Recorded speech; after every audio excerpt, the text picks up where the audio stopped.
Hi everyone and welcome back to my channel. For those new, my name's Nikki. I'm an author and editor and I post videos here on YouTube about writing, editing, reading and all the things I love. Today we're doing a top 10 and I'm going to share my top 10 indie films with you.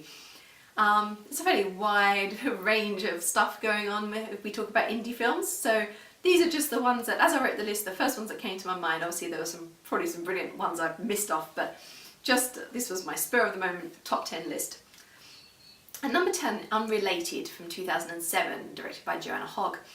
I'm a huge fan of Joanna Hogg. I love all three of her films, particularly the two that I've got in this list, which starred a young Tom Hiddleston.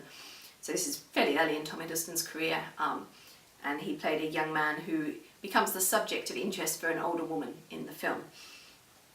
It's a really brilliant piece. All Joanna Hogg's stories are so wonderfully character driven and there's always a brilliant atmosphere. They're really understated pieces and they just really focus in on the acting and on the drama.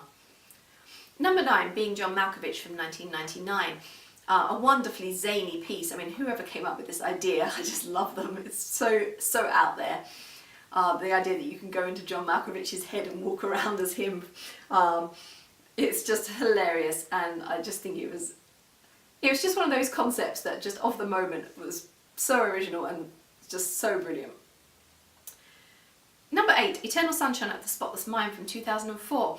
This was a real sleeper hit. I love this film, and it was really nice to see Jim Carrey. He got to do a little bit of comedy, but it just proved that he can be a serious actor as well.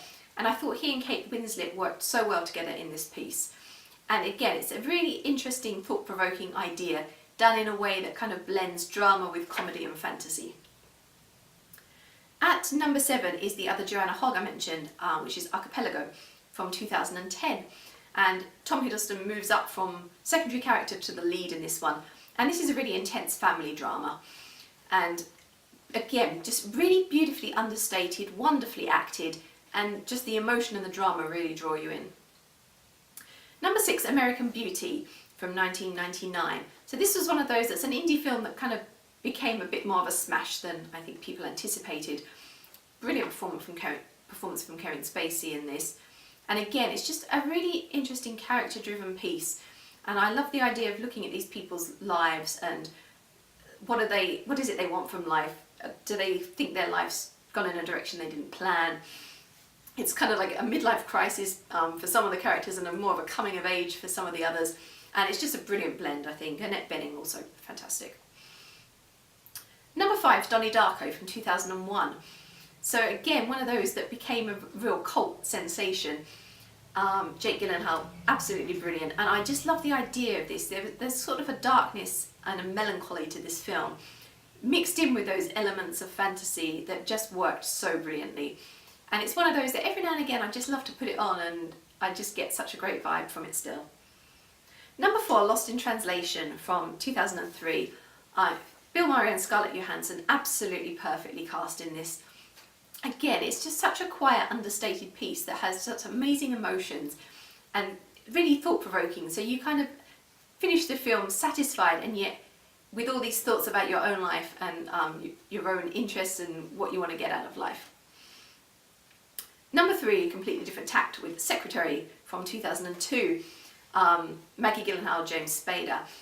I absolutely adore this piece. There's this sort of deep drama going on. There's also the S&M aspects of it.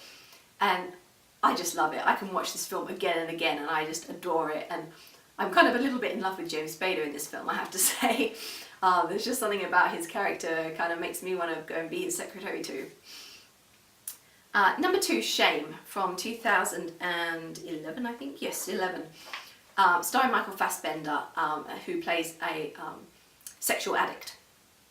And again, this is such a beautiful piece. And I mean, a lot of the ones I've picked, I would use the word understated for them, because it's all about this deep focus on characters and what they're going through.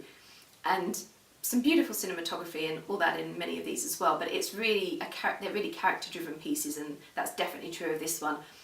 Absolutely superb performance from Michael Fassbender. I mean, I love him in so many things, but this is for me one of his pinnacle performances.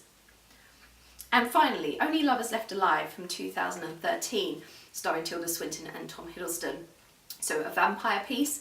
but done in such a subtle way. I mean, I could almost say understated again, but I don't want to keep boring you with the same word. But it is a really subtle drama that blends that kind of paranormal fantasy with this sort of character introspection. And I love Tom Hiddleston's character in particular, his malaise, his sort of boredom with life and having to kind of rediscover the love for living, the joy of life. And it's just such a brilliant piece, wonderful soundtrack. Everything about this film is just so perfect. So those are my top 10 indie films. What are some of your picks? Do you agree with mine? Do you have some different ones? Pop them in the comments below and I look forward to reading them. I'll end there, but I'll be back again soon with another vlog for you. Bye for now, everyone.